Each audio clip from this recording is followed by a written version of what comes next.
दोस्तों, एस्पिरेंट्स को लगता है कि यूपीएससी में टफ क्वेश्चंस आते हैं, यूपीएससी ऐसे ऐसे सवाल बनाता है कि जो सॉल्वेबल ही नहीं है।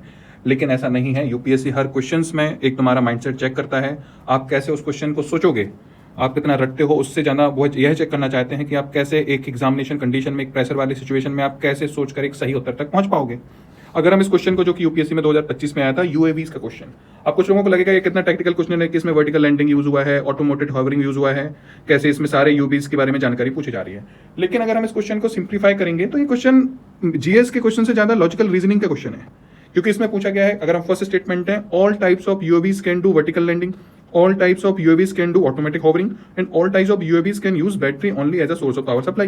लेकिन ये हमें भी पता है कि हमें सारे UAVs के बारे में जानकारी नहीं है, तो हम उसमें कोई कंक्लूजन ड्रॉ नहीं कर सकते। लेकिन यही बात यूपीएससी को भी पता है कि आपको सारे UAVs के बारे में जानकारी नहीं होगी। इसलिए बस आपसे बस ये जानना चाह रहा है, वो आपको एक पॉसिबिलिटी वाली थिंकिंग को चेक करना चाह रहा है कि अगर उन्होंने यहाँ पे ऑल टाइप्स लिख दिया है, तो क्या आप ये सोच पा रहे हैं कि दुनिया में हजारों कंपनियां UAVs बनाती हैं, उसमें हजारों कंपनियां, हजारों स्टार्टअप्स ये चीजें बनाते हैं, तो क्या हर कंपनी एक ही मेथड पर बेस्ड होगी या हर तरीके की यूएवीज एक ही काम करते होंगे? और दूसरी बात यह है कि ऑल को नेगेट करने के लिए हमें बस एक एक्सेप्शन चाहिए होता है।